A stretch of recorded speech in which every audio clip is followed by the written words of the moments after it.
What if we could get... What if we can... If I could figure this out just a little more, yeah, If something This doesn't work. What if we try to optimize the assets first? If we combine VR and immersive theater, we could... What if time sliced in both simulation? If you could just shave 1 millisecond. If I could visualize... What if we could get details so crisp?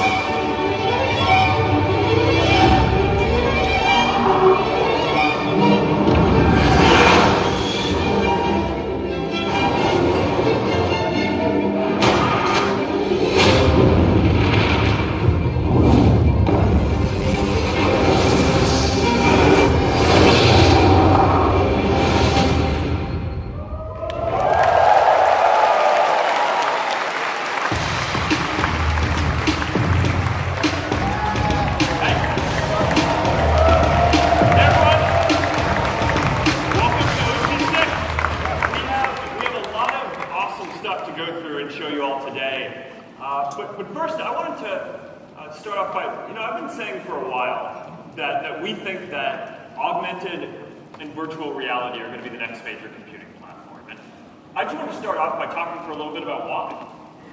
Back even before I started Facebook, when I was still in college, I was studying psychology and computer science.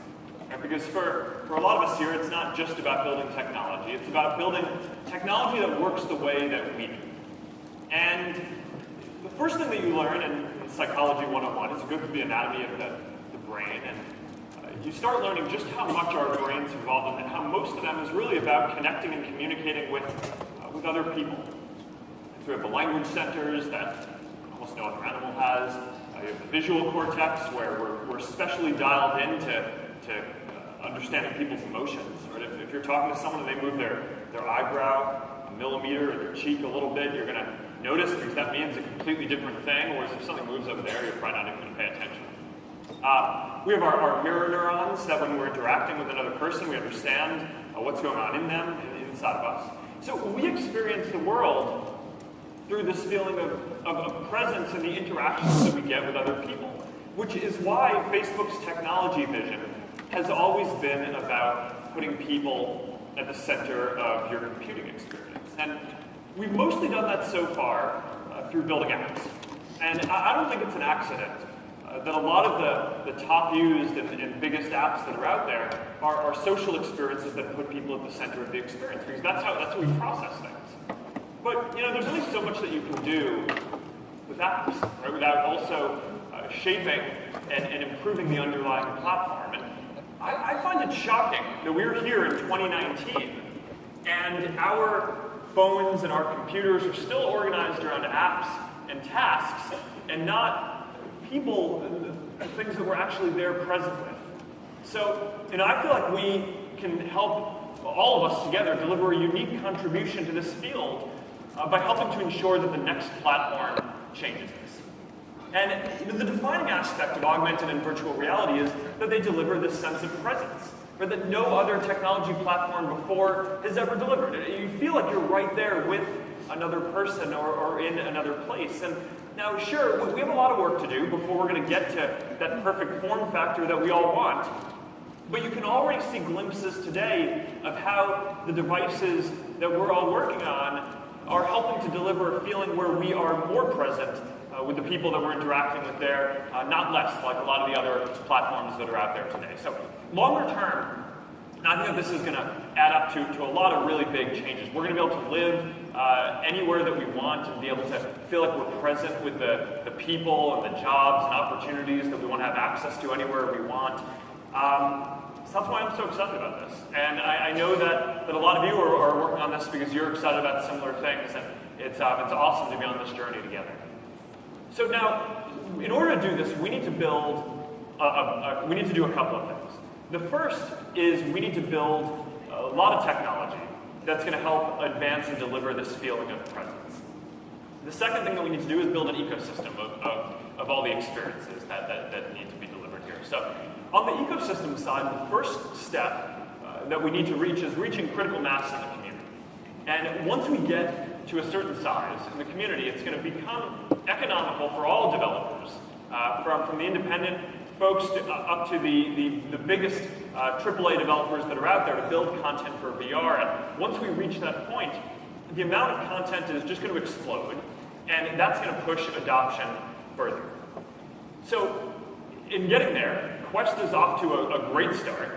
It's only been on sale for about 4 months now, and we are selling them as fast as we can make them. But even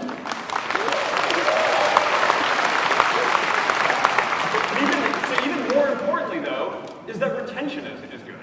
Right? So people are using it week after week after week, which is a great signal for how the content ecosystem is getting stronger, and VR is becoming something that more people are stepping in and out of on a day-to-day basis, rather than this kind of one-off special experience that you need all this different equipment for and you need to dedicate a whole room in your house to. So these are all really good signs.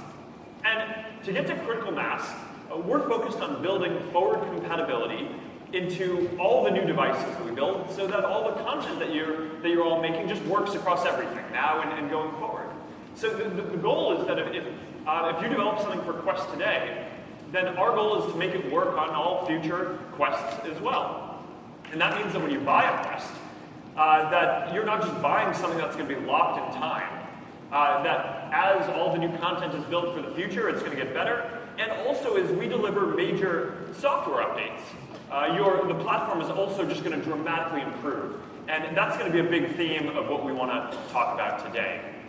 But of course, the biggest part of this depends on all the awesome stuff that you're building. So we need to build an ecosystem that supports all of you, which is why I am proud to share the news that as of today, people have bought more than $100 million of content in the Oculus store.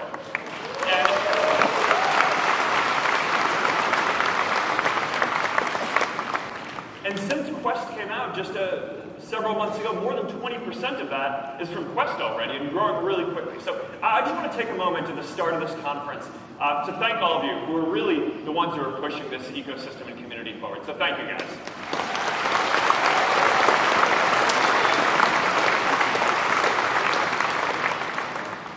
All right, so the experiences that you're all building for Rift are as good as it gets in VR. But right now, when you build something for Rift, that library of content isn't available to people who are on Quest. So, we've been looking at what we can do here.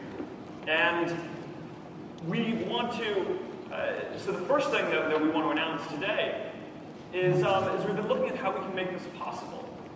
So where we've made a major software update, and we have a new product that we're calling Oculus Link, that is going to make it so that if you have a gaming PC and a USB-C cable,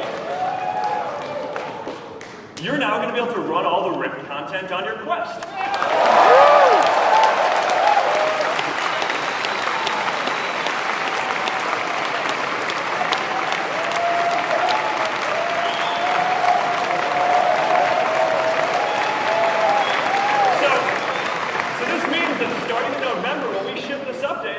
Your Quest is basically a Rift now too.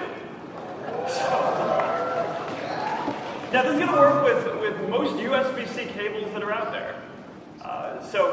You don't have to buy ours, but we've also designed a dedicated cable that's going to maximize the throughput here. It's going to charge your Quest if your PC supports that too, and it's long enough that it makes sure that it provides you with maximum flexibility and freedom of movement. So you're going to want to check this out. We're shipping it in November, and we're really excited to get this out there.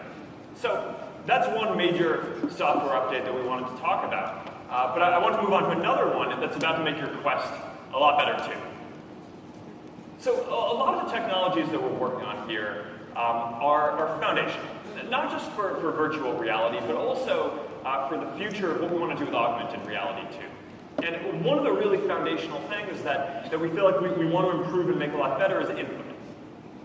Because in the future, you're going to be able to interact with digital objects with your hands, or just as naturally as you can with physical objects in the world.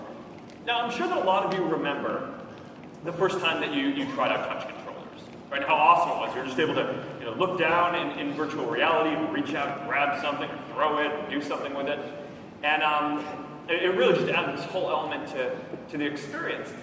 But as soon as we made that possible, it immediately opened up this bigger question, which is, okay, how can we do even better? How can we make it so that instead of having to use hand controllers, we can just use our hands? And I'm excited to announce that early next year, we're launching hand tracking on Quest. All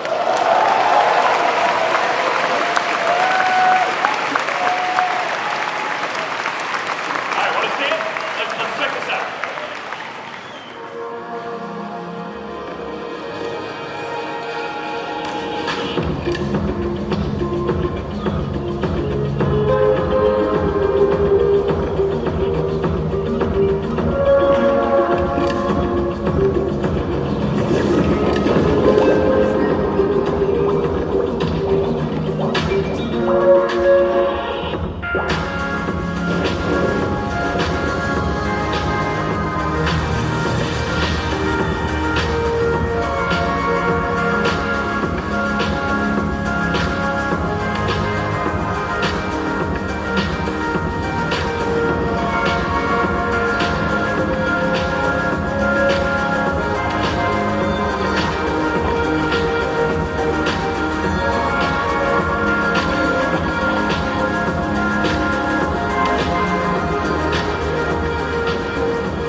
So this means no controllers, no buttons, no straps, no external sensors, just full range of motion in your hands. And even if you've spent a lot of time in VR and you've spent a lot of time with touch controllers, I think that the first time that you get a chance to experience this and you just wiggle your fingers and you see that full range of motion in your hands, it takes the experience to a whole new level. And you're going to get a chance to try this out on the demo floor after the keynote today. So I'm really excited to get this into all of your hands.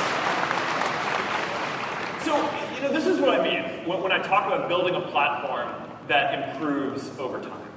Right? 6 months ago, if you wanted to get into VR, you needed a PC, cables, sensors, hand controllers, and a half a dozen physical objects. And now, soon, it's just going to be a headset that you can bring with you anywhere that you go, that is full inside-out tracking, completely wireless, and now your hands are just going to be there too. So, there's a lot of work that we still need to do to get to where we all want. But I think what you're starting to see is the hardware is getting out of the way. And with each step, we're getting to a more immersive and natural experience. All right, so now I want to talk about the future of input for a minute, though. Because hand tracking is great. It doesn't require controllers, but it still requires you to use your hands. And in the future, we want to get to an input where we can just think something and it happens. So what people call a neural interface. And earlier this week, we announced that the Control Labs team will be joining us.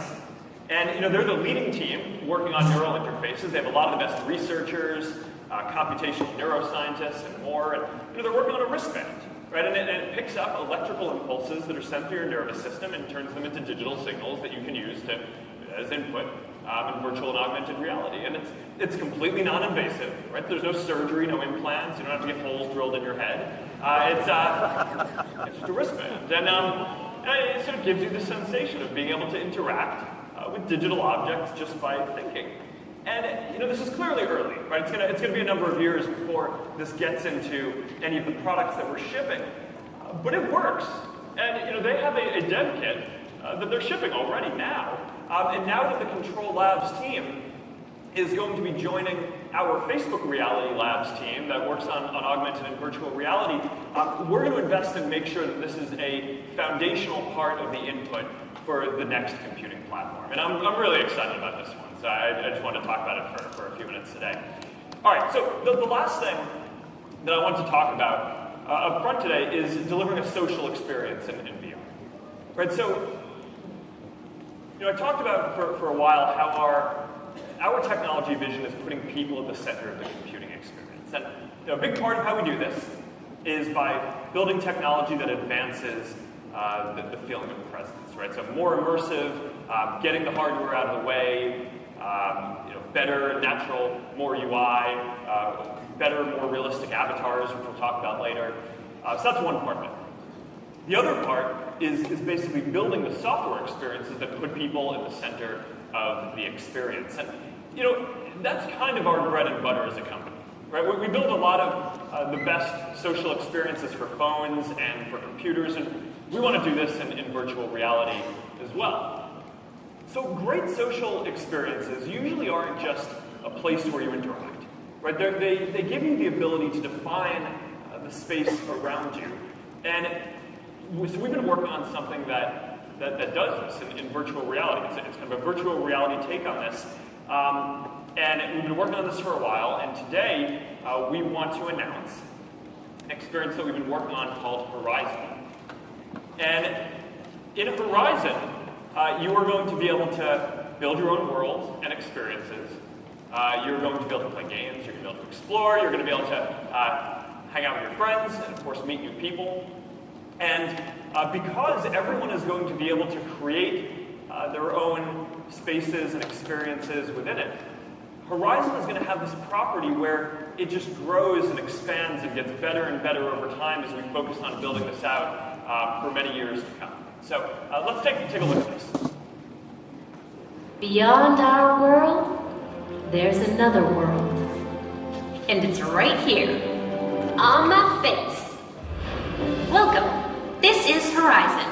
Think of me as your guide / self-appointed spokes avatar, here to show you around. Horizon is filled with possibilities. You can play stuff, make stuff, fly stuff. Wow! Really love the stash, Stuart. What up, Stuart? Wait, I want a mustache. Horizon isn't about rules or limits or pants or people telling you not to fly an airplane while drinking your fresh ground, fair trade, French press morning coffee through a curly straw. Isn't that right, Debbie? Mm-hmm. It's about getting out there, trying new things, making your mark, making friends with an Australian named Mark. Oh, actually, I'm from New Zealand. Yeah. And you can even build a world of your own, like laser tag, moon landing.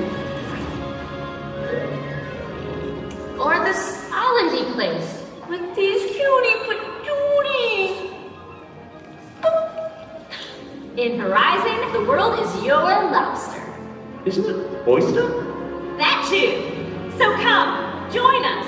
A never-ending, ever-changing world beyond your world is waiting. Debbie gets it.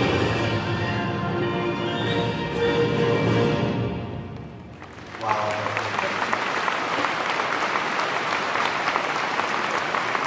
All right, so we've built Horizon to be a welcoming and inclusive community from day one. A lot of the social tools that power it are the same ones that we built over the years to power Facebook and Instagram as well. There's a whole range of expressive and diverse avatars to get us started. And the best part is that the creator experience is built right into VR. So you don't need to be able to code in order to create something, although that can certainly help in building some of the more advanced things. You don't need to take off your headset in order to make something. You can make some really neat stuff in just a couple of hours if you want, and then invite your friends in and have experiences and hang out with them right there.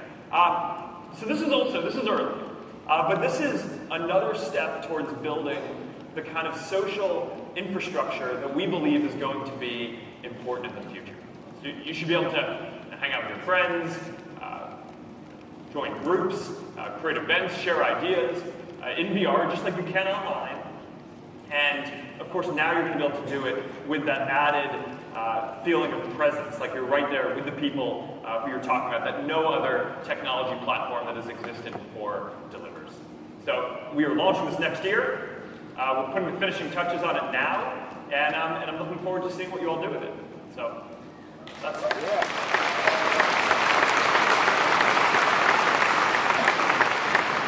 All right, so in a lot of ways, it's kind of hard to believe that this is only our 6th Connect, right? Because it's pretty amazing how far the technology and how far our community have come in just a short number of years. At the very first Connect, about 5 years ago, the Oculus team had just joined us, and we showed an early demo of the Crescent Bay technology, which of course went on to become the Oculus Rift. And a couple of years later, It went on sale for $600, plus you needed a $1,000 gaming PC and all the cables that we showed earlier to make this work. And now here we are, and we're shipping a hand tracking on a wireless headset that costs $399, that fits in a shoebox, and you can take it anywhere that you want. And our community here is well on the way to building a strong ecosystem with all of the content and awesome stuff that you guys are all building. So this is going to be the next computing platform. And it's only going to get more exciting and awesome and important from here. And this is one of the areas where I'm just so grateful to have a chance to be on this journey with all of you. So I hope you have a great rest of this Connect, and I hope you enjoy everything else we're going to show you. And now we're going to hand it off to Boz, who leads all of the augmented and virtual reality efforts at Facebook. All right, have a great day.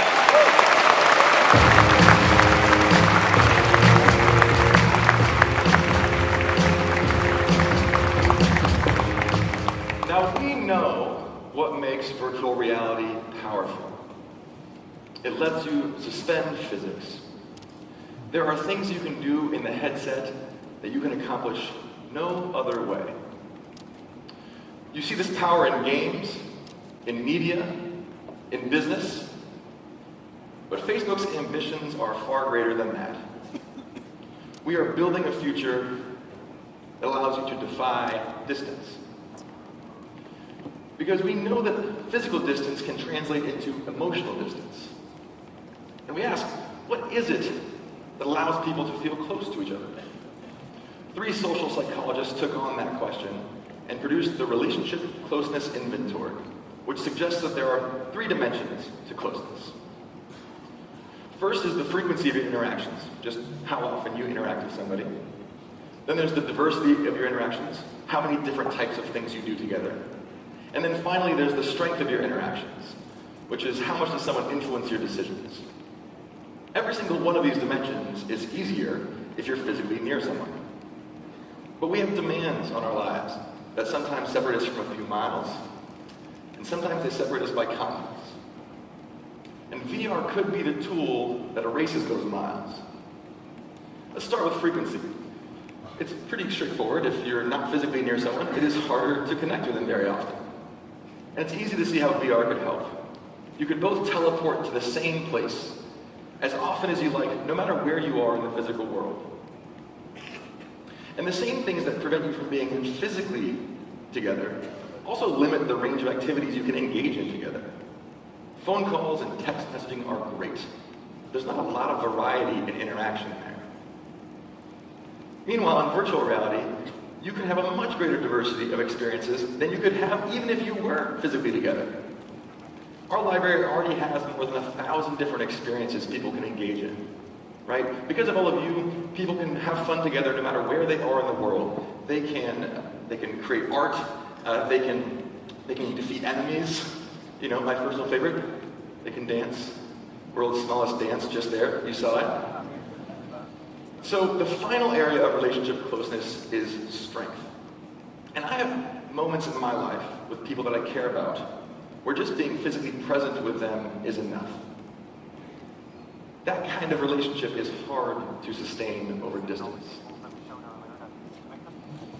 With VR, this kind of intimacy doesn't have to be bound by time zone.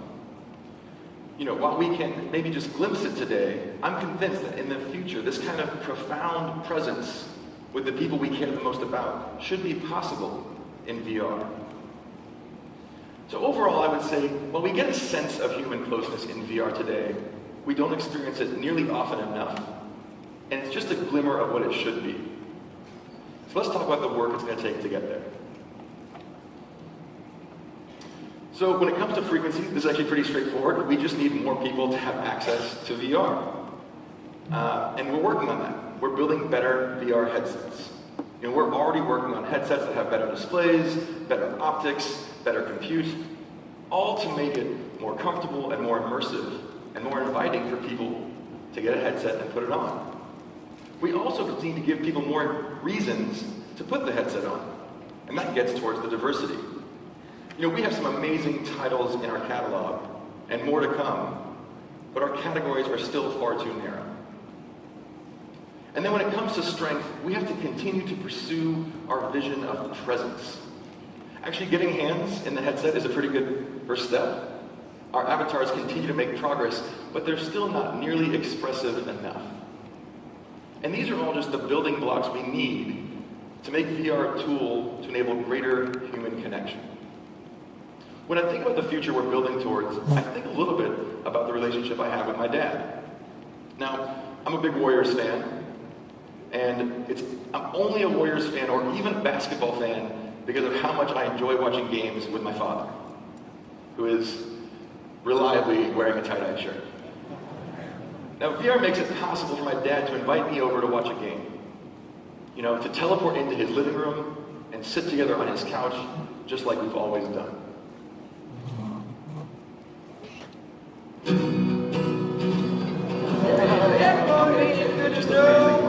When you rise, you be all wrong. You ride the waves out into the sun. Excuse me 1 second. Hey, Dad. Hey, I'm actually working right now. I'm just about to watch the game. I want you here. Andrew, I miss you. Come on, huh? Well, look, I mean, I miss you too, Dad, but, I'm at work right now. If you love me, you'd leave me here. I'll see you at home. Yeah, 1 second. Give you what you give to me, that's why you wait.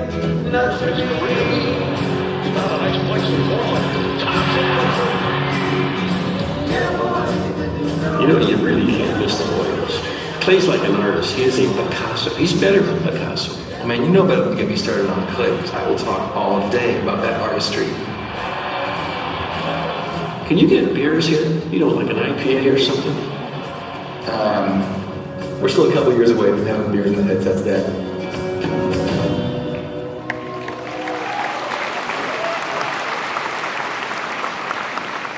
Now, it isn't the same as being there, but I tell you, that might be the next best thing.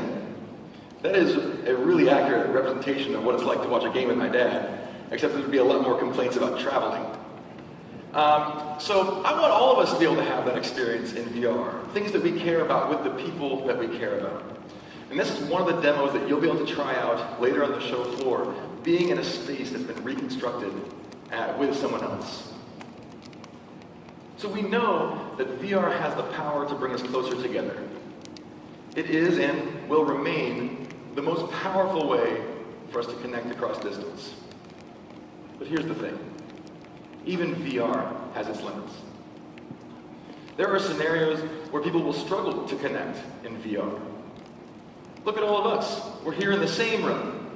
If we all had VR headsets on, that could be a little antisocial. Or consider the scenario with my dad. Let's add one little twist. Let's say my friend has joined me and wants to watch the Warriors game with us, but he's physically sitting right next to me.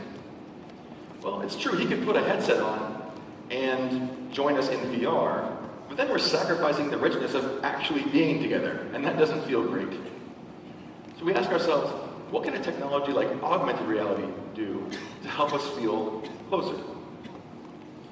Today, our interactions with our phones split our attention. We cannot look at our phones without looking away from the world around us. But augmented reality could make it possible to connect with the people who are near us and far from us at the same time. And through AR, there will be an infinite, diverse expanse of things for people to do and to see, synchronous shared experiences that can deepen relationships. AR will also let you connect with people no matter where they are, even if you're walking down the street. Something that's very, very hard to do in virtual reality. To get to this future, we are building AR glasses.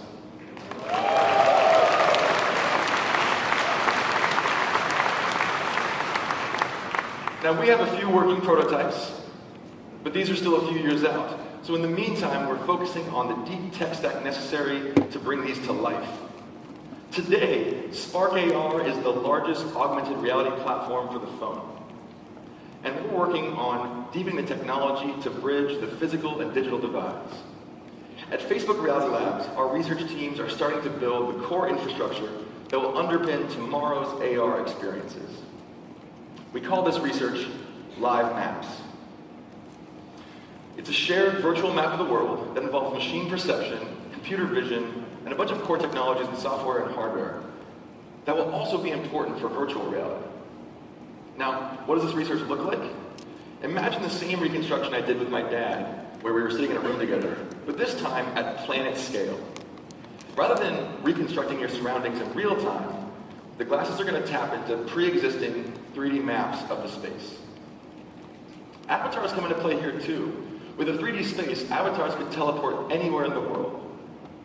You'll also be able to search and share information about the real world just as easily as you can the online world today. And a powerful assistant can bring you information that you need in an instant. At its core, technology like this, and on this scale, will rely on crowdsourced information captured by connected devices. Here's a closer look. The world around us is constantly in motion. We need a new kind of map to help navigate this ever-changing landscape. A map like this is about more than just moving through the physical world. It's about enhancing the way we interact with each other and our surroundings. The vision of our Live Maps research is to bridge the physical and virtual divide to bring people closer together. To achieve this, Live Maps uses machine perception to construct multi-layer representations of the world, showing where you are in space, recognizing what things look like, and understanding the intrinsic meaning of objects. Connected devices, like smartphones and AR glasses, will scan the surroundings to create a live dynamic index, amplified by crowdsourced data, allowing the maps to recognize when things have changed and update automatically. Ultimately, our Live Maps research aims to empower people to connect and share in deeper, more meaningful ways. Whether it's improving how we access information, or understanding the context of a situation, to deliver shared experiences through augmented reality, or proactively serving up relevant information in highly personalized ways. Live Maps will one day transform how we all engage with the world, making it feel more immediate, more intuitive, more natural, more human.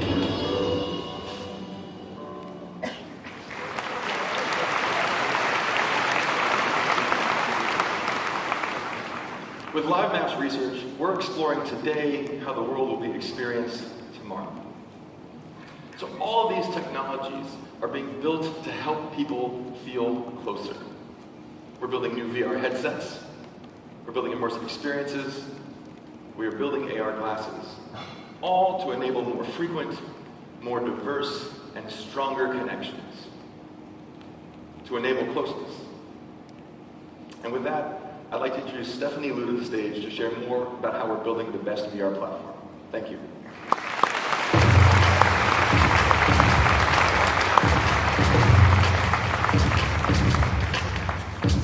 I can't wait to see what the future of AR and VR holds. Together, we're building that future. Over the years, we've been working non-stop to enable a sustainable ecosystem for you, our developers, and our users. Our VR headsets form the core of our ecosystem. Go is great for entertainment, while Rift S continues to unlock the most rich, immersive experiences. And Quest?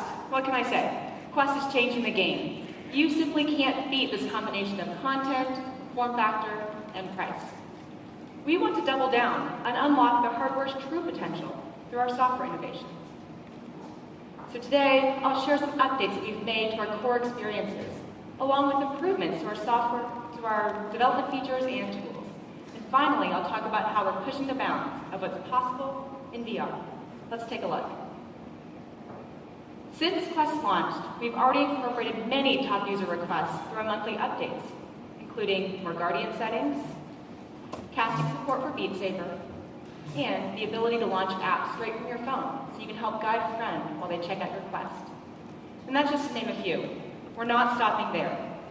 We've got a ton of new stuff in the works, including one that's been one of your favorites on Rift S. I'm excited to share that an upgraded version of Pass-Through, Pass-Through Plus, will be available for Quest users starting next week.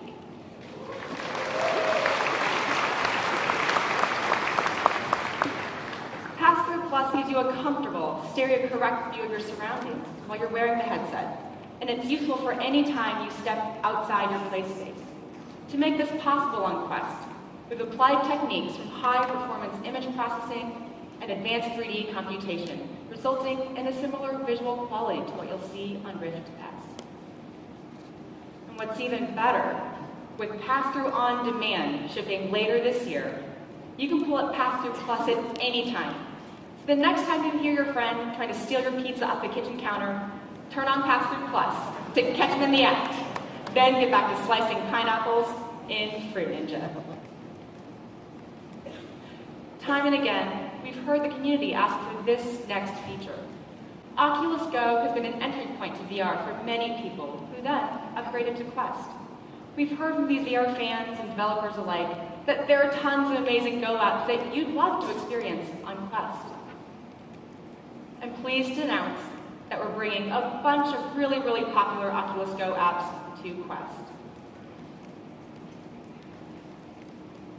And there's more. We're also offering free upgrades. So owners of paid Go apps can get the Quest version if it already exists.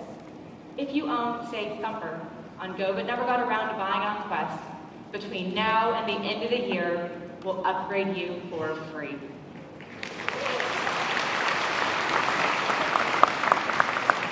And starting next week, there will be more than 50 of the most popular Oculus Go apps available to Quest users. So that's some pretty cool stuff, right?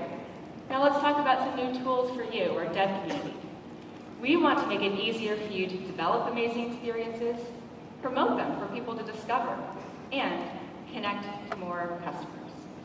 You've shown that it's possible to build high-quality, performant VR apps on mobile chipset, and we are committed to making it easier by giving you more tools to profile and debug.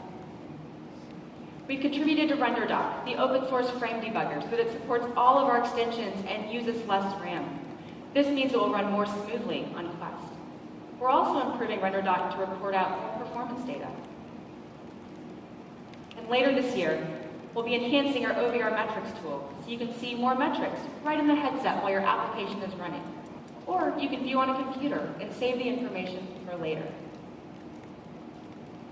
We've also added support for Vulkan multi-view and fixed foveated rendering in our platform and in Unreal Engine. This can boost performance significantly. And later this year, we'll expand our Vulkan support to include on Quest to include Unity and Vulkan validation layers for easier debugging. And speaking of Unity, you may have seen that we've recently enabled Unity's GPU profiler on Quest and Go. We're also working with Qualcomm to develop a low-level GPU profiling API. This will give you more detailed information to increase accuracy in pinpointing and resolving performance issues.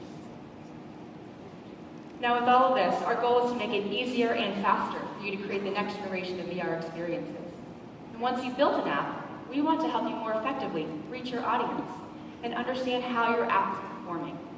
That's why later this fall, we'll be adding purchase funnel metrics into our developer analytics dashboard, providing you new metrics on Quest to help you understand how your app is performing in the store.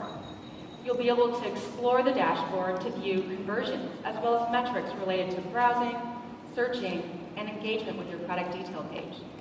Now you can measure the quality and impact of your art and product pitch, so you can test, refine, and improve.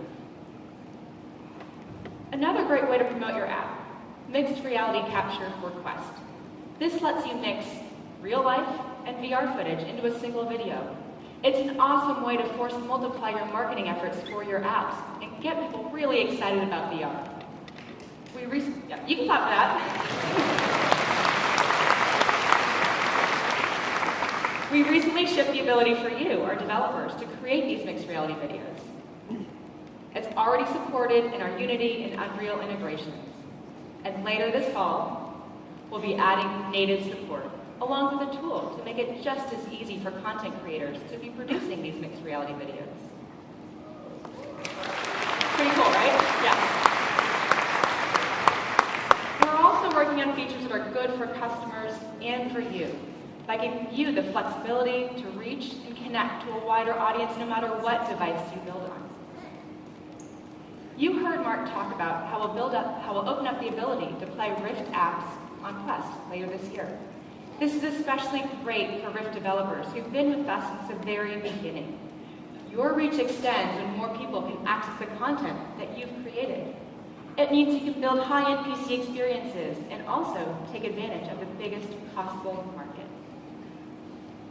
Quest owners who have a gaming PC will have access to the deep library of stellar Rift content. They'll have the best of both worlds. The best games from Rift when connected to a PC, and the portability of a Quest. Now, PC gamers who are deciding between Rift or Quest have even more options. Remote rendering is fantastic for development too. You can iterate more quickly by running on a PC while streaming the output to your Quest. Simply hit the play button for the Unity or Unreal Oculus plugin, and you'll be able to preview right on the device. No need to compile and transfer new APK first. This is, yeah, I know. I'm excited about it. It's development at PC speed for a mobile device. Beyond what we're shipping today, we're also imagining, innovating, and building things for the future. Things like hand tracking, which will revolutionize input for VR. This is going to be a game changer. It will unlock new and intuitive interactions in your apps like never before. And we've all seen how truly magical it is when the hardware melts away and you can interact naturally in VR. We've pushed on engineering boundaries to unlock this capability that was on Quest, that was previously thought to be impossible, and we're doing it just a few short months after Quest launched. Let's take a look at the computer vision magic that makes this all possible. Our hand tracking team has developed state-of-the-art methods of applying deep learning to understand the location and pose of your hands using just the onboard Quest cameras. No need for additional cameras, active depth sensors, or extra processors. Instead, we use model-based tracking and deep neural networks to accurately infer where your hands are and what they're doing, including exactly what your fingers are doing. And then we reconstruct those poses nearly instantly into VR. We're doing all of this in a mobile processor without compromising CPU or GPU. And we're also using our inclusive AI frameworks to test hand tracking for a wide range of people and environments. Early next year, we'll release a beta for Quest users, and we'll ship an SDK so that you can start unlocking these new interaction mechanics in your apps.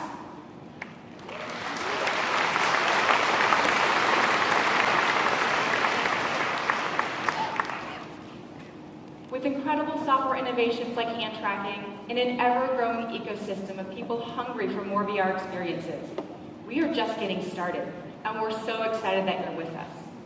I can't wait to see what we'll build together.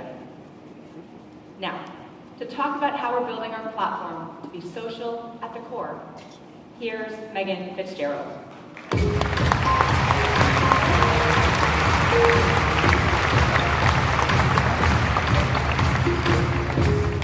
We all know that VR can enable meaningful connections. But there's still a ways to go until it's as easy, seamless, and fun as it should be to find and form communities in VR. To get there, we need to enable more ways for communities to form and grow, and more things for them to do and share. We think about this in 3 ways. First, social interaction should be possible across everything in VR. So we're building social features that let people connect, communicate, and share. Next, people need places to go and things to do. So we're building dedicated social places where you can meet people and find great new experiences. And finally, creators, builders, and community leaders need the tools to invent entirely new media, games, and even worlds in VR. This is how communities will be empowered to connect, create, and expand. And we want to do all of this at the scale of Facebook.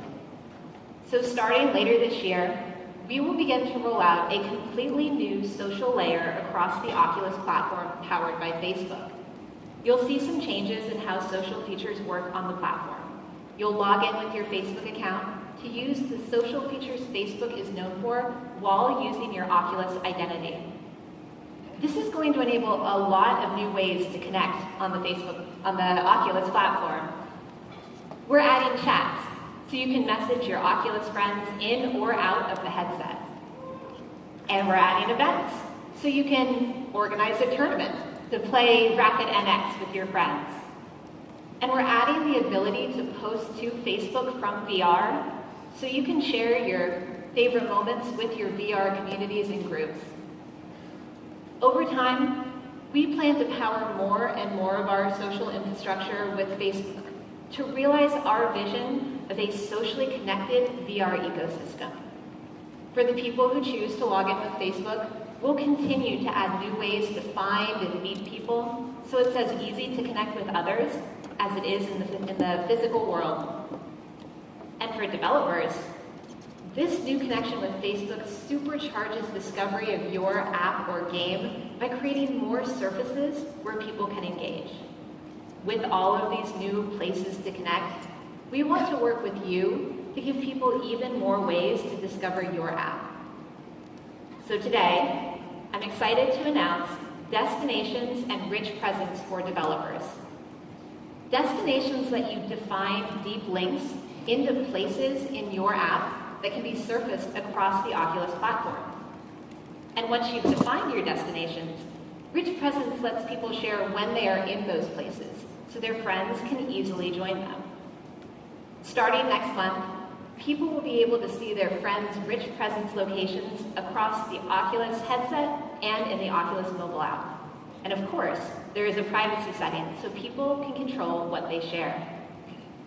Over the coming months, we'll add the abilities for developers to broadcast destinations across more places in the platform, and places where people can share their Rich Presence locations on even more surfaces, including Messenger and Facebook. And with these deep links, people can remote launch a specific VR destination from their laptop or mobile phone. It's like a portal that takes friends directly to each other. All of this improves discovery of your app through social word of mouth. But now, let's talk about the destinations we're building and how we will empower people, communities, and creators within those places. One thing we know people love to do in VR is watch media. Just look at Oculus Go. It's become a top product for immersive entertainment. But we know our media is not always easy to find. And when you find what you want to watch in VR, it's not always obvious how to invite friends to co-watch with you. This all needs to be simpler. So later this year, we're making some major updates to Oculus TV on Oculus Quest and Go. The updated Oculus TV will be the go-to hub for all media on the platform. So there will be one place to discover content of all kinds, from your favorite media apps like Fandango Now to Prime Video VR, as well as immersive experiences like the Emmy-nominated Traveling While Black and 360 videos from top creators. And of course, it will be easier than ever to hang out with friends, kick back, and watch things together. But Oculus TV isn't just for the people who watch media, it's also for the people who make it. It's a platform where people can discover the immersive content you've created. So, to make this even easier, today we're introducing Media Studio, a VR media management tool where you can upload and publish your immersive and VR native media content. Media Studio, yeah, it's a great way to get your immersive content on the platform. It's a place where you can manage your immersive asset library and get performance analytics about your content. We're already hearing that these tools change the game for our early partners. Like Baobab, their team was able to upload and preview their latest film, Crow the Legend, and distribute it both in and out of VR entirely using the tools in Media Studio. But beyond media, people want all kinds of social activities in VR, just like in the physical world. They want a place that enables endless exploration and empowers communities. That's why we're building Facebook Horizon. It's the start of an entirely new social VR world for Oculus Quest and Rift. With Horizon, we're learning from our experience building Facebook Spaces, Oculus Rooms, and venues. But our vision is bigger. A place where people can explore, play, create, and connect with others in a vast, thriving virtual world where anything is possible. Where you can drop in for a quick flying game of capture the flag with your college friends that live around the country. Or try your hand at building a tropical island and invite others to come check it out. Or organize a weekly painting session with folks who love art as much as you do. Horizon is launching with a closed beta early next year. Here's what you'll find there. A central, bustling public space where people can gather, meet, and explore great new experiences. Expressive and diverse avatars that let you represent the you choose to be in VR. And magical portals that teleport you and your friends to great new experiences in games. We'll start with a few games built by our team, like Wing Strikers, an aerial team sport. We can't wait to see how these inspire other people to contribute their ideas to this ever-expanding virtual world. Because we don't want to build it alone. That's why we're adding world building and creator tools right into Horizon. Now, you modders, builders, creators, and artists can bring your VR visions to life and add new experiences to Horizon. Everything from making a custom t-shirt for your avatar to building complex multiplayer games designed from scratch. We want to give everyone the superpowers to express themselves and create without taking off the headset. We'll even have visual scripting tools so you can build interactions into the experiences you design. It's very exciting. And when it's this easy to be creative and express yourself and add new experiences, in Horizon, there is always something new to explore. And of course, since Horizon is designed for communities to thrive, we want it to be welcoming to everyone. We're focused on promoting safe and positive interactions with social tools like groups and events where you can find people who share your interests, in-product guides to help newcomers learn about the world, plus built-in reporting, blocking, and moderation tools so you're always in control of your experience. All of this is hard to get right, but it's worth the effort.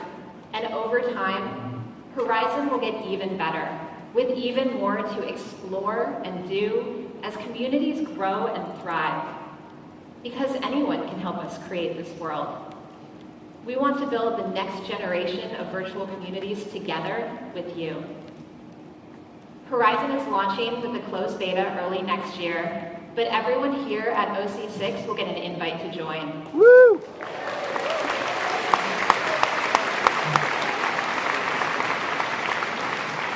You'll get an early look at new experiences, see what we're building, and have a chance to create some experiences of your own. This is the next step on the journey towards VR with people at the center and the worlds that they will build. We'll see you there.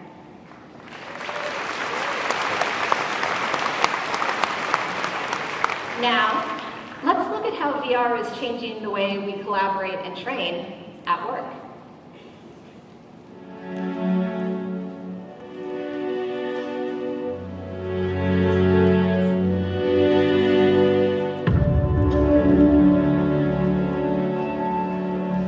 Every day at the corporate office, we make decisions that impact the team members at the hotel.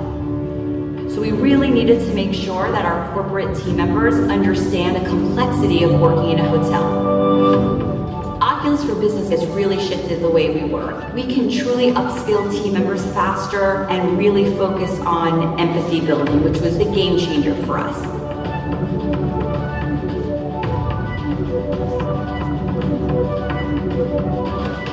The virtual factory tour became a use case that was a no-brainer. This is what we really need to do. We can now take anybody and we can give them the factory experience from their desk. See, it's real. I mean, it's a real representation of what the factory looks like. Besides saving money on travel, it's a safety factor. This is that ultimate bridge to break those barriers down. Oh man, that was awesome. Fantastic.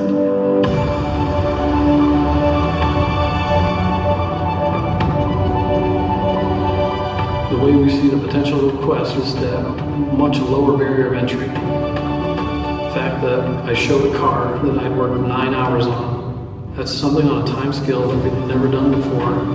I knew this was going to be a big deal. This is the time now for virtual reality, to go at scale, to go large. Quest opened the floodgates. It's just phenomenal. Quest is like a superpower. It's completely wild. This is the moment for VR. And Quest, I truly think, has made that happen.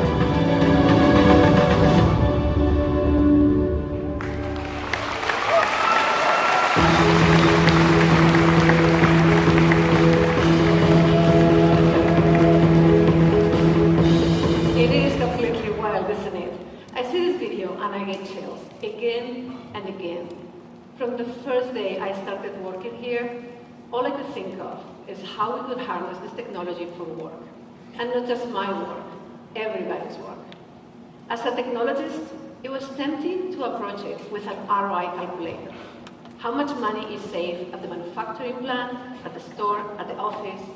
But looking at how companies use VR today, what I found is that the impact of VR goes beyond what can be easily measured. With VR, employees build empathy for each other and their customers. They strengthen the company's culture, and they become high-performing teams. For example, the teams at Ion Energy, they collaborate across distance. They're being more communicative and more productive. All the Walmart associates that with empathy training are more attuned to the needs of their shoppers. And the claim representatives at Farmers Insurance, they practice to refine their expertise. VR is improving outcomes. And a positive outcome is never more meaningful than when you are training to treat a patient.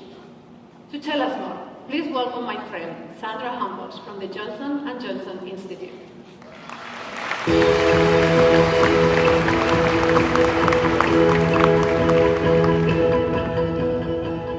Have you ever wondered how surgeons learn to become surgeons? It may come as a surprise to you that the surgical training model hasn't really changed in 100 years. Typically, a surgical resident begins by observing more experienced surgeons, and then gradually they are given more and more autonomy until they can perform on their own. But the reality is, the training model is no longer sustainable, and as technology is accelerating, a surgeon has to learn more and more and more. So with a head for health, a heart for teaching, and a passion for our patients, the Johnson & Johnson Institute is ushering in a new era of modern surgical training. We've equipped our facilities all around the world with virtual reality training, so surgeons can learn, rehearse, and master skills on their own time and at their own pace, so they are better prepared to then operate on real patients.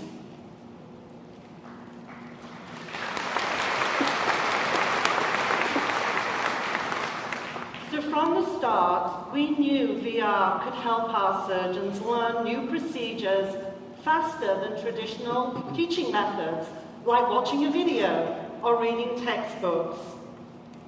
Now, we have the backup to show VR's effectiveness. The Imperial College London conducted a study about VR training modules on the anterior approach to hip surgery to illustrate how you could improve the training at the residency level.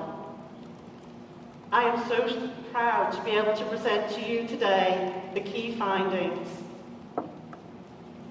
83% of those trained in VR could then go into the lab setting with minimal guidance, whereas none of those traditionally trained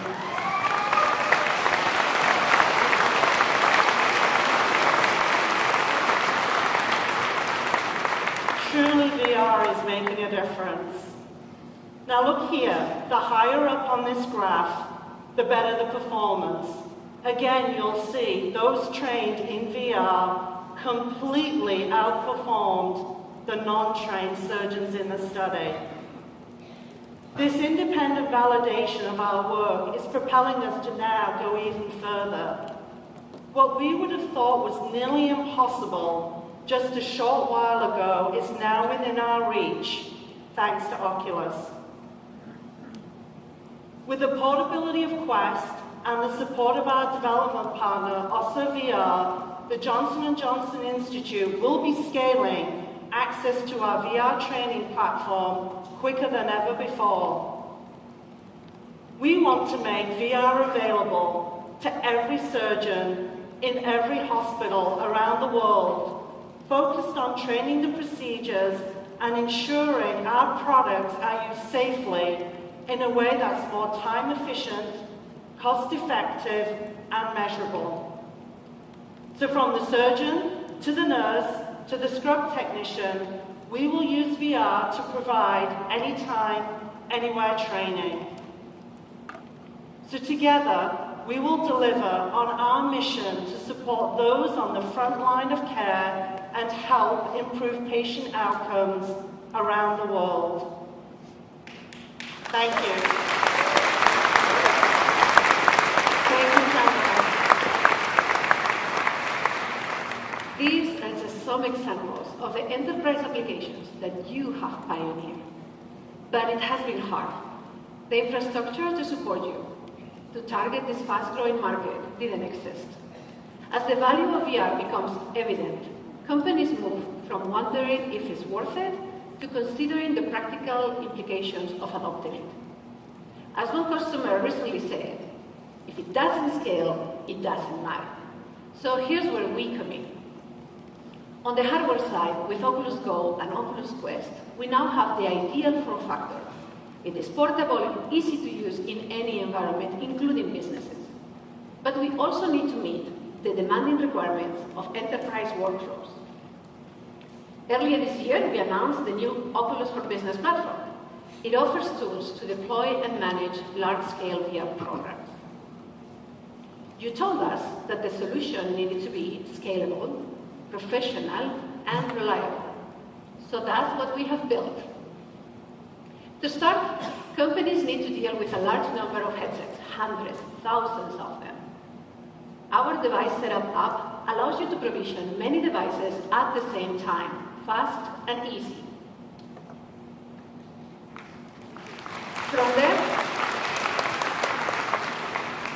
From there, the device manager is the control center where you can remotely manage all the headsets and applications. You can also monitor and change settings and control software updates. For many people, work will be the first place where they experience VR, and we want to make it as easy and productive as possible. Very soon, as you have heard, we will have hand tracking, a very intuitive way for people to navigate in VR. No need to teach people how to use controllers. We have also designed a new look and feel in the headset.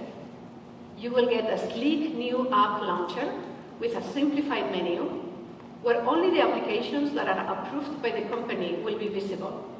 And the headsets can also launch directly into a predefined application.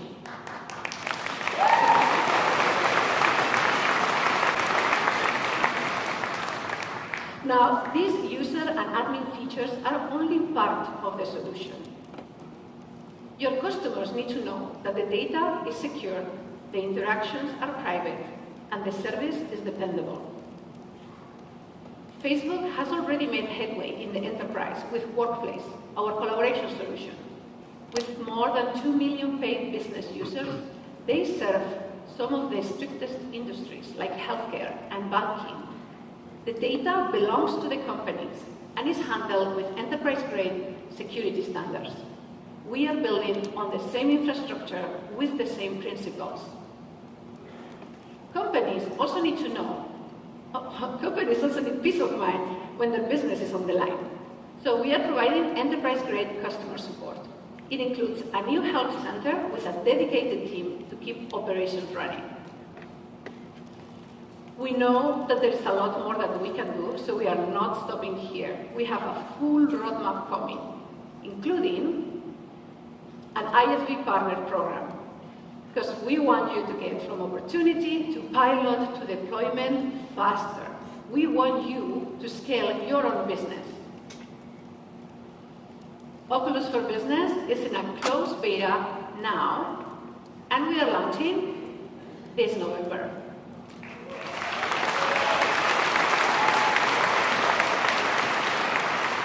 Oculus for Business is the first step towards a VR-powered future of work, a future beyond the limits of a 15-inch laptop screen, where new collaboration tools will make us more productive. And your coworkers thousands of miles away will feel as though they are right there next to you. A future where our physical realities will no longer limit our potential. And now, to bring us back to a fun and exciting present, let's welcome Jason Rubin.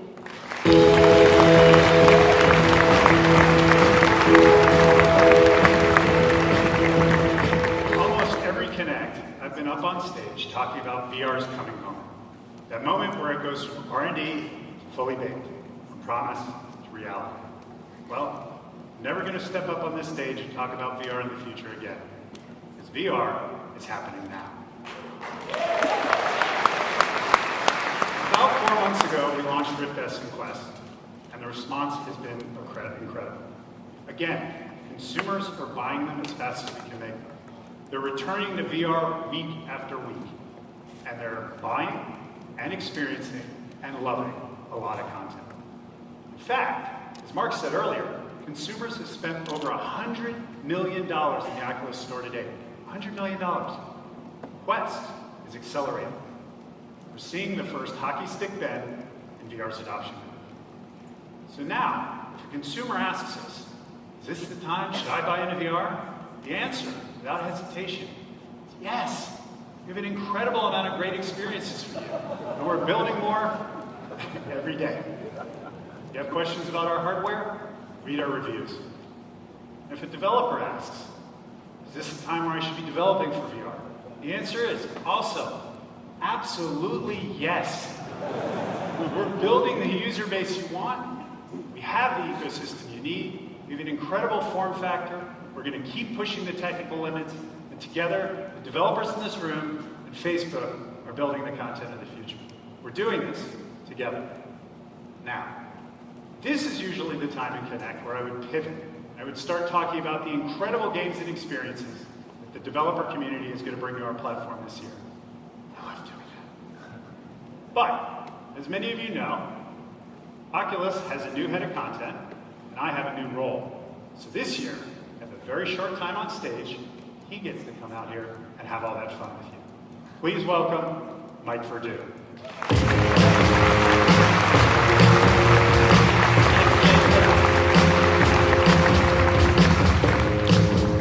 So yes, VR is now.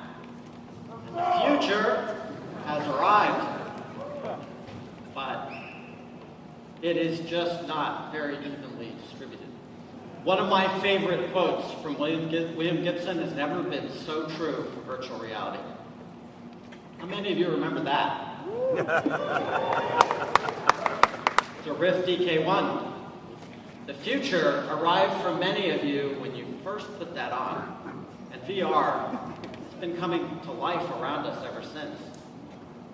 And for a while, back then, it seemed like the future would break over the world like a wave and it would carry us with it into the promised land.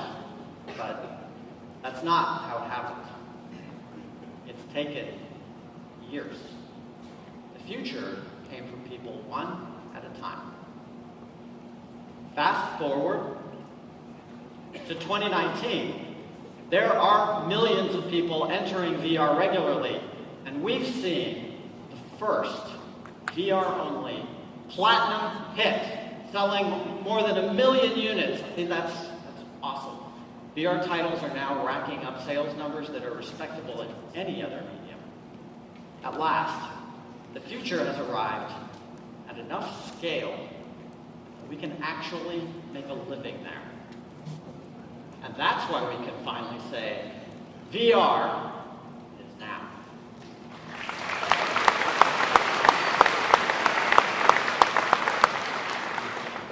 This is not happening by magic.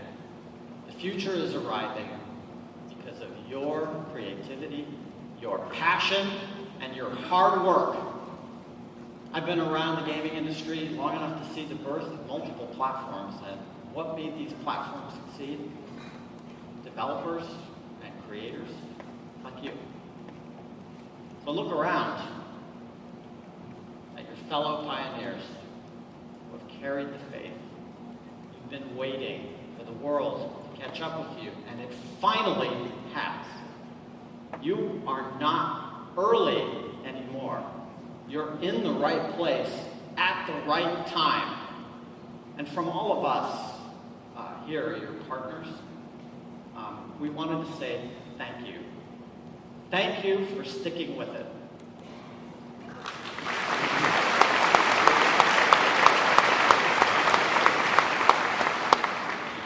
Now let's talk about Oculus Quest, because Quest is bringing the future to a whole lot more people.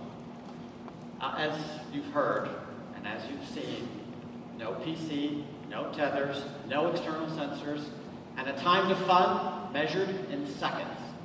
Quest is off to an incredible start, all thanks to the experiences created by all of you. Your hard work is paying off. It's paying off in the metrics that matter to your business. For example, the average attach rate for purchased apps on Quest, higher than any of our other platforms. In fact, the first month of Quest, more than 80% of Quest buyers purchased content. It's paying off for developers, like the Superhot team, who sold more than 300% more copies for Quest than their Rift launch. It's paying off for Beat Games, who made that first platinum hit. Their Quest launch has been phenomenal. Their success is letting them land deals with the likes of Imagine Dragons, and they're on track to deliver more original music and major labels alike. Please join me in celebrating their success by giving a warm welcome to Vladimir Rinchar and Jan Orlowski from Beat Games.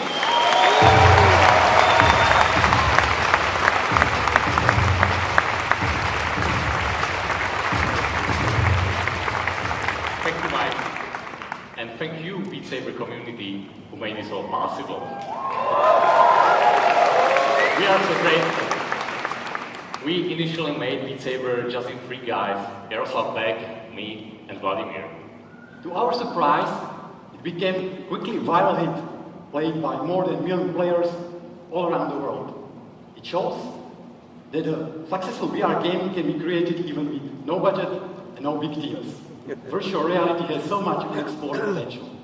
It can be a simple and engaging concept, which is inclusive and enables players to feel like superheroes. This May, we are proud to be one of the launch titles for Quest, and a month later, we showcased Beat Saber with 360 degrees levels. And we actually think that this new mode might be the best way how to play the game. And it will be available for everyone this December. I know that's a bit far from now, but we actually have something great you will enjoy much sooner. Ladies and gents, this is the moment you've waited for.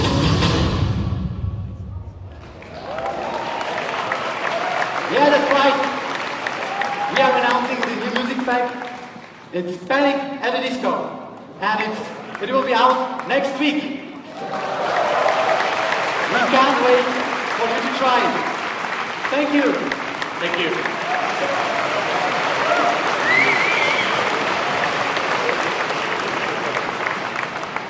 Vlad and Jan have brought so much delight to so many players, as are other developers finding success in a variety of ways. They create, they refine, they build a loyal fan base, and they deliver value with every update. Just look at Big Planet Games. They've built a franchise in VR. They shipped Ultra Wings across a variety of VR devices over the last few years, added content through updates, and they built a community. Or Vertical Robot. They cut their teeth on the Unreal Engine for Oculus Go. That experience paid off in Red Matter. It's one of the best looking games on Quest. In just 1 week on Quest, they managed to double their lifetime revenue from Rift.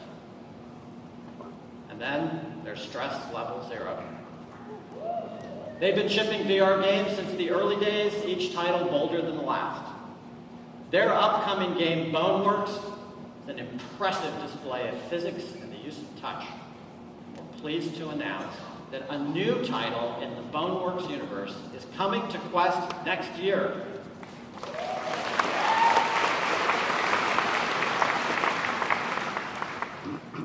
We think gamers on Quest have a ton to look forward to this year and next, thanks to the ingenuity of the people in this room. Here's just a peek at some recent and upcoming titles. Yeah! Come on, come on! Let the games begin!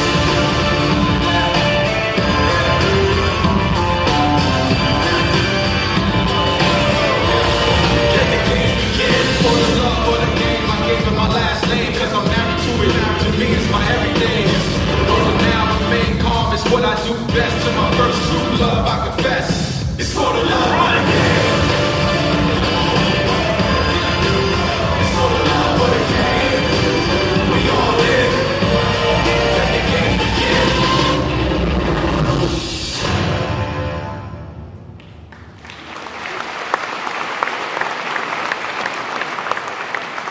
There are more than 100 games and other products slated for Quest by the end of the year, and even more coming in 2020. And speaking of things to look forward to, one of the definitive experiences on Quest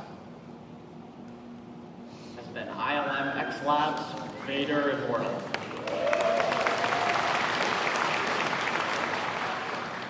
Now, you've all had that moment in Vader Immortal, where you come face to face with the Sith Lord himself for the first time, and you look up and you feel like he's actually there with you.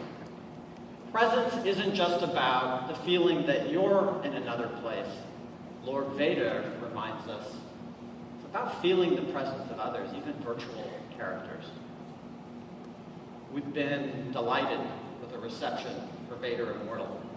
These are press and reviewer quotes, but our users love the experience as well. Our most upvoted user review says, I still can't wipe this stupid grin off my face. I can't wait for episode 2. And the team at ILM X Lab has been hard at work on the next chapter.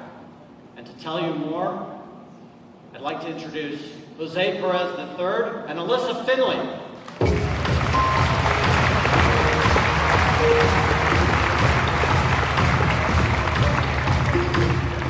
We're excited to be here on behalf of ILM X Lab, Lucasfilm's immersive entertainment studio, to talk about Vader Immortal, Episode 2.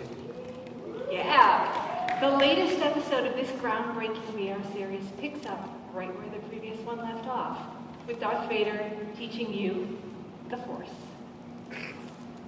One of virtual reality's greatest strengths is the power of presence, the ability to be transported into different worlds and to connect firsthand with characters you've previously only seen on the screen, to make the transition from storytelling to story living. At its core, Vader Immortal explores one central question. What would it be like for you to be the hero of a Star Wars adventure, and for you to find out firsthand Darth Vader's mysterious plans? Episode 1 transported you to Mustafar, and it told a new story about an unexplored period in Darth Vader's life. As that story unfolded, you discovered your own lineage, how that tied into Vader's plans, plus you trained with a lightsaber in both the episode and the action-packed lightsaber dojo. In episode 2, you'll get to explore beneath Vader's castle. You'll get to use the Force, and there will be some incredible plot twists along the way. For a project this ambitious, we knew it would be important to collaborate with the right creative partners. The series brings together Maya Rudolph, who voices Zoe 3, and award-winning writer David S. Goyer, in addition to our incredible team of digital artists, producers, engineers, and designers. In developing Vader Immortal Episode 2, we wanted to build upon the foundation set in our first installment from both a story and an interactive perspective.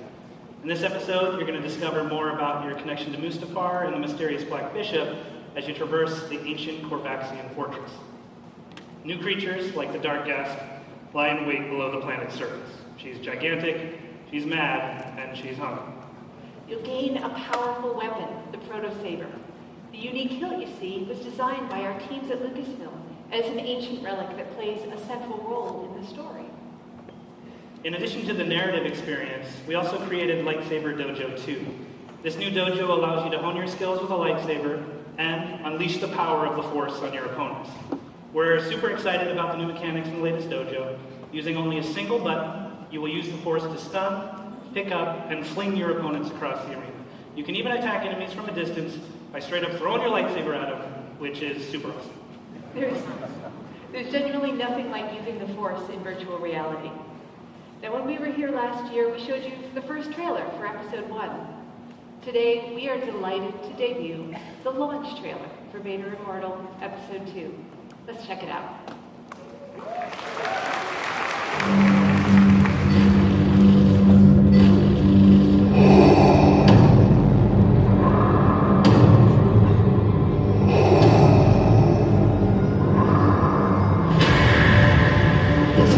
More powerful than you can possibly imagine.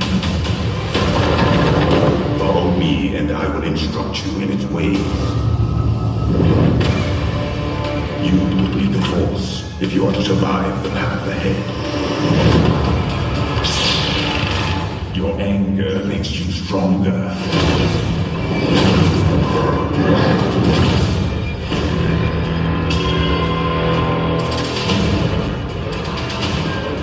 Incredible, Captain! How are you doing that?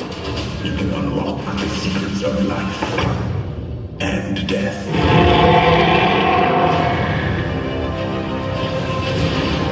Defend yourself. Impressive.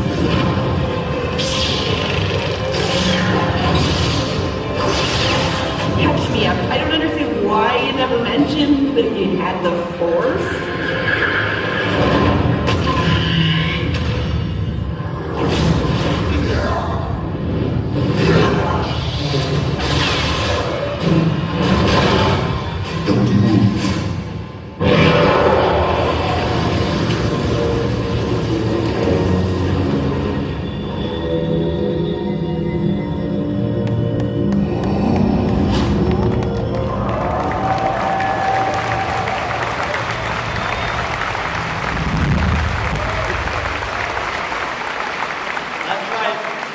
Vader Immortal Episode 2 is available right now on the Oculus Store for Quest and Rift.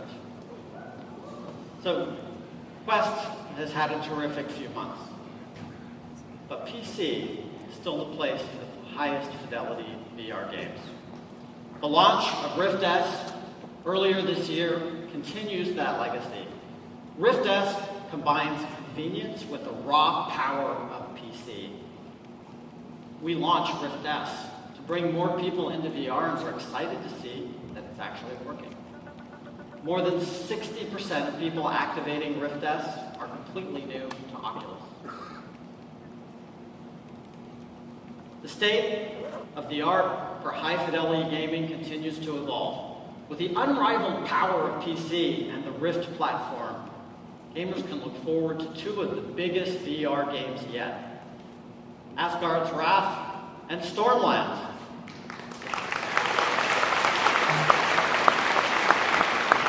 These are incredible titles that show that VR is now home to gorgeous, full-length games that have all the richness and depth that you'd expect from blockbusters on any other platform.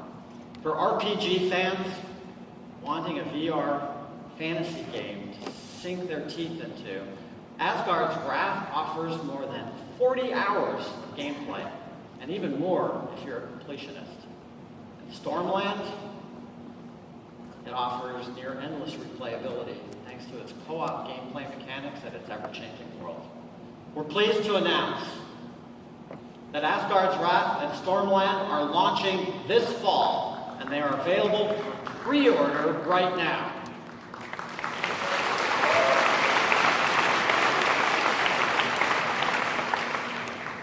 And everyone here, you're getting these games for free.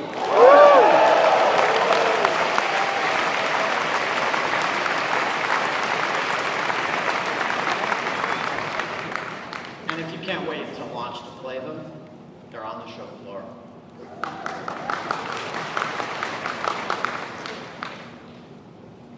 Wanted to end on something special. Yeah. Sometimes an opportunity to work on a remarkable project comes along. And 2 years ago, we announced a partnership between Oculus Studios and Respawn, creators of the hit games Titanfall, Apex Legends, and the upcoming Star Wars Jedi Fallen Order. The team at Respawn has been hard at work, leaning into the creative potential of VR to make an amazing game. One that simultaneously leaps into the future, but also takes Respawn back to its roots. Today, they're ready to reveal what it is. Not only does it push the action genre and VR forward, but it is a humbling example of what VR can do for games, for players, and the way we look back on history itself. Take a look.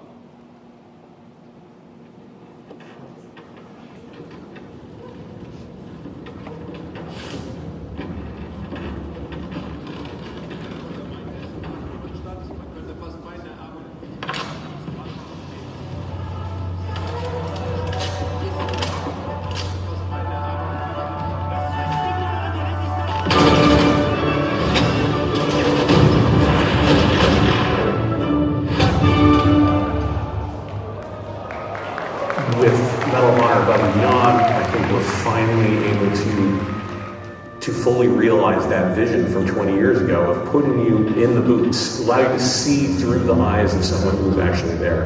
And that's been the most exciting and fulfilling part of the project. There's no moment in this game where like you're just relaxed, right? You're in a war zone. You are a member of the OSS, the Office of Strategic Services. That allows us to tell a story where the player gets to go to all these incredible places. VR adds such another level to it just because people want to naturally interact with things how they do in the real world. Whether you're inside a Sherman tank or at an airfield or sneaking into a Nazi subbase, the level of immersion is unprecedented. Through the power of VR, you're climbing a wall, you're pulling out your gun, you're catching a grenade in midair and throwing it back. Those are all things that you end up doing yourself. It's exciting and it's terrifying and it's fun and it's cool kind of helping create these experiences for people. We are making a game about the reality of World War II. So for us, the authenticity was everything. When you put that headset on, you feel like you're back in World War II era Europe. It's a very surreal experience to be there without being there. You're not watching history on a flat screen. You're experiencing history with your own eyes. We have the opportunity to sit down and interview combat veterans from World War II. It's very emotional and it's very inspiring. And that's what draws us to dive deep for our characters. And putting you as the player on an adventure that spans some of the biggest moments of the war. Medal of Honor franchise immediately gives us something more intimate, more cinematic. Games are at their best when they're immersive, and we're finding all sorts of little things that we can't do in traditional games. Having the backing of Respawn and Oculus gives us the ability to push those boundaries in ways that hasn't been pushed before. When you see someone play it, when they just kind of lose themselves into the game, it's been pretty impressive. If the game we're making ignites people's imaginations and illuminates the world, then we've accomplished what we set out to do.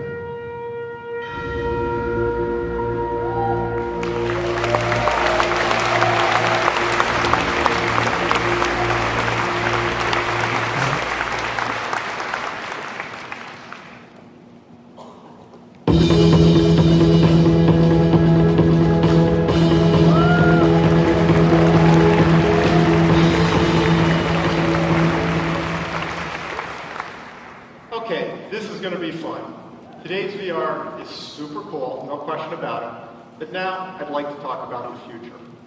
Especially since this has been a magical week for me in that respect, thanks to two wonderful additions to my world.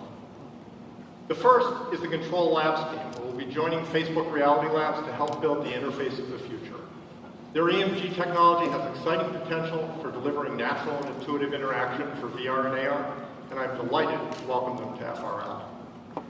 The other is the birth of my first grandson, which has made the future much more tangible.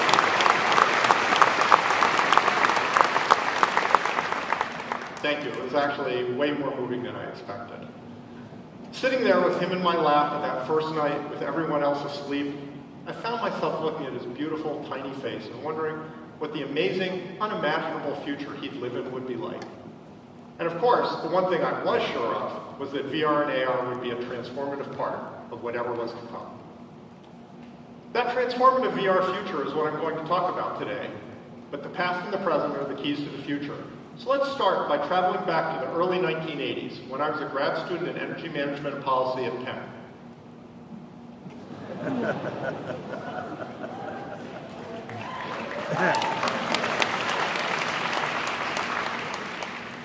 As you can see, I hadn't yet discovered blue button-down shirts, or, for that matter, personal grooming. What I had discovered was the personal computer in the form of the Vector Graphics VIP. The Vector sported a 4 megahertz processor and a full 56K of memory, which was hot stuff in those days, and I instantly fell in love with the freedom of having an entire computer to myself.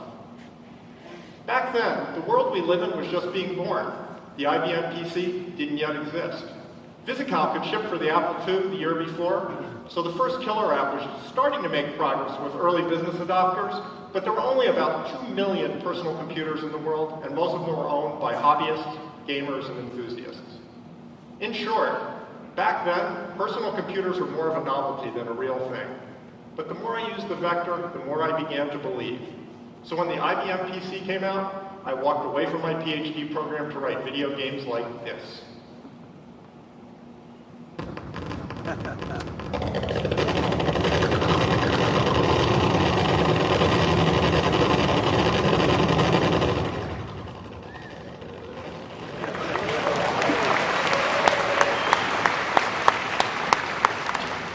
I appreciate that because you have no idea how hard it is to make that happen with a few thousand instructions per frame. Writing those games was about the most fun I ever had, although my new direction caused considerable concern among family members who thought I was throwing away my career. That was an entirely reasonable opinion, because in 1982, personal computers hadn't really started to change the world yet.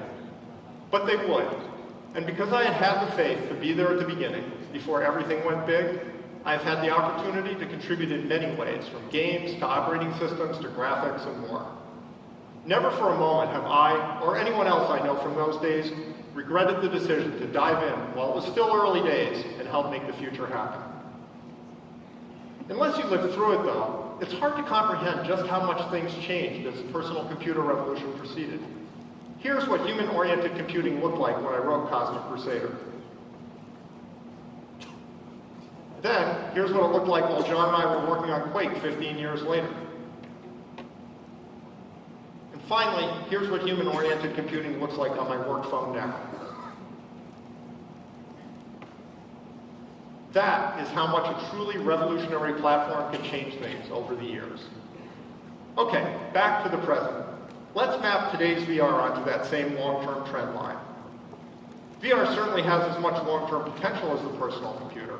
In fact, I believe it will ultimately become the most powerful, creative, and collaborative environment that has ever existed, as I'll discuss later. But realizing the full potential of VR will take decades, just as it did with the personal computer. Right now, I'd say VR is clearly farther along than the personal computer was when I wrote Cosmic Crusader, what with Quest and Rift S, a broad and varied app portfolio that includes a million seller, and rapidly emerging enterprise applications, all growing nicely. VR is in a good place right now, and it's easy for us true believers to see where the trend line is headed in the long run. But realistically, we're still pretty close to the beginning of what's going to be one of the great technological revolutions of all time, which is actually awesome. It means that right now we're in the most exciting place.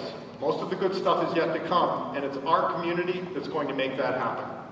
But it also means that VR is advancing on two different timescales. In the near term, the next 5 years or so, VR needs to grow as rapidly as possible. And that's happening in a big way between us getting great headsets out there and a strong ecosystem build, and all of you creating the applications that will take VR into the mainstream. As Jason Rubin said, VR is happening now. At the same time, there's another future after this one, the next big step up that long-term trend line, a quantum leap to a whole different level that will be built on the work all of us are doing today.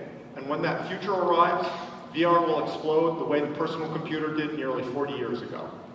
VR hasn't changed the world yet, but it will. Of course, I'm preaching to the choir. You're working on VR precisely because you believe it will change the world. The interesting question is, when? Well, I have some good news and some bad news. I'll start with the bad news. I've made specific predictions about the timing of that quantum leap twice before at Oculus Connect, and both times I was too optimistic. This year, rather than making yet another prediction, I'm going to invoke Hofstadter's law. It always takes longer than you expect, even when you take into account Hofstadter's law.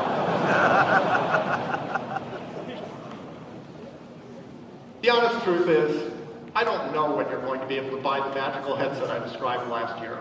VR will continue to evolve nicely, but my full vision for next generation VR is going to take longer.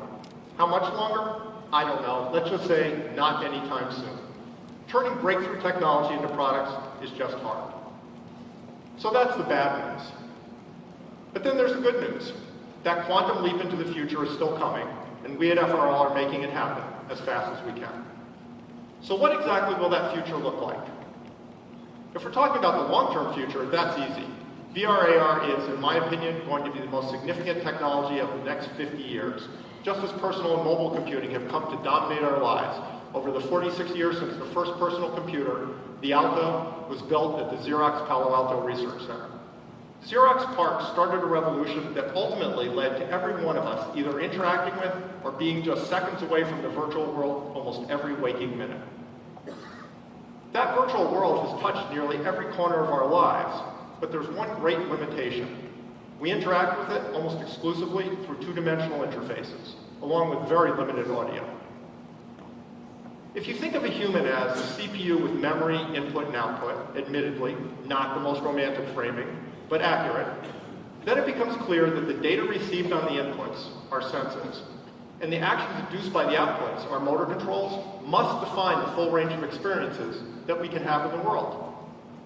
Given that, our lives are enhanced if we can bring more useful information to our senses and perform actions that have more useful effects, resulting in better, more satisfying experiences, which is precisely why virtually every one of you has a smartphone with you right now. But relative to what you're capable of, that smartphone is a very low bandwidth channel. In contrast, VR and AR have the potential to give us all the bandwidth we can handle in the ways we're built to use it, and that will let us do more of what makes us human, especially socially. That's the fundamental reason why I believe VR AR will be the dominant technology of our lifetime across the full sweep of our digital lives, games, of course, but also so much more, as I'll touch on later. So to me, it's easy to predict that awesome long-term future. Predicting the next generation of VR is harder. I'm happy to share my thoughts with you, but there are all sorts of opinions about what the future of VR will be, and opinions are a dime a dozen. The most useful way to learn something meaningful about what's coming is to live by Alan Kay's great quote. The best way to predict the future is to invent it. That's what we're doing at FRL, and I view these talks at Oculus Connect as our yearly postcards from the future of VR. Today's postcard will share some of the recent progress we've made on inventing the future in optics, machine perception, and avatars. What I'm about to share is actual working prototype technology, not mocked-up demos or concept art. Let's start by following up on varifocal and the half-dome prototype, last seen at F8 more than a year ago. The headset we shared at F8 was the result of several years of research and prototyping of advanced display systems. Half-dome was our first prototype to achieve 2 milestones. First, using Fresnel lenses, it supported a 140-degree field of view. Second, by physically moving the screens based on eye tracking, it changed the focal depth and kept the image sharp even when inspecting close objects. Today, I'm pleased to be able to share a new varifocal concept prototype, Half-Dome 2, built by our display systems research team working closely with several other teams across FRL. Unlike the original Half-Dome, Half-Dome 2 is targeted primarily at